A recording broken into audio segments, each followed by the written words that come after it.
We're going to move on and get another opinion right now. Cynthia Sanchez, clinical assistant professor, Department of Nursing at USC. Good morning to you. Thank you for being with us. Let's start off with, of course, your reaction to this. I think it's terrible. If you want to prevent abortion, give women access to family planning services. You're talking about some states that are actually going to get rid of the morning after pill. A baby hasn't even been created yet. There's nothing there. It's going to turn women that live in states that are restricting abortions to women of means will be able to fly to California and get an abortion. Women who are living paycheck to paycheck, how are they going to do it? And you know, we talk a lot about the women, but what about the men that are also part of this? Last time I checked, I think women can't get pregnant by themselves, right? So your partner now has, you have this pregnancy that you're unable to afford to have another child, and she wants to have you decide that that's what you want to do, but you don't have the money to fly out of state. Oh, now instead of her being able to have an early trimester, very simple procedure, you have to wait while you save up money so that she can go out of your state in order to get a medical procedure that she needs. It's going to make people that live in, and I'm going to say people because it doesn't just happen to the women.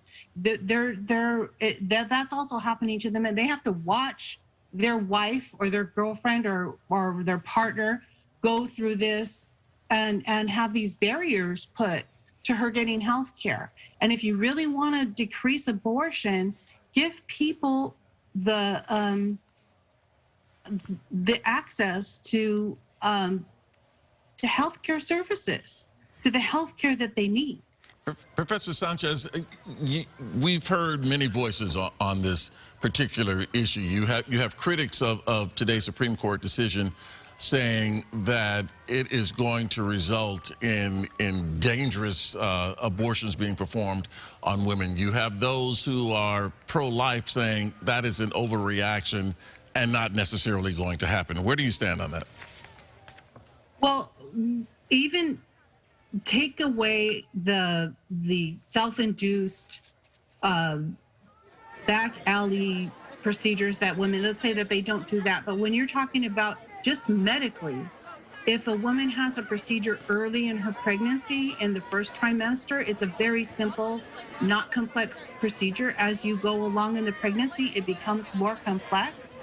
And, you know, when you get past 20 weeks, you shouldn't even be done. It gets to the point where it's now, as the pastor made a point, a baby at 23 weeks could live. So you really are forcing people into these later term abortions because either they can't afford to get access or they have to go somewhere else, or you're making, to me, it feels like you're creating more of that. If you wanted, the earlier an abortion is, the easier it is for all involved.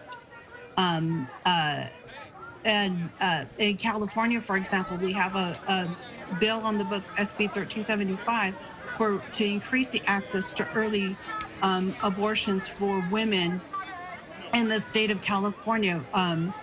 And that's what we need. We need family planning. We need healthcare services. We need to be able to prevent the pregnancies in the first place rather than waiting after the fact. I have a quick question for you, because we talk a lot about choices that could possibly be made, touching on what Tony just said, but I'm curious, as a medical professional, what you're worried you may see in a banned Roe v. Wade world. Well, just a lot of later abortions, because people aren't going to be able to access that care within their state, and I truly hope not people trying to take it into their own hands. That's dangerous. You can ruin your future reproductivity. You could become very ill. You could even die. I really, really hope that women don't turn to that. They need to see a medical professional in order to have that procedure. They should not be, and to ban the morning after pill is just ridiculous. That's completely safe, and there is no fetus.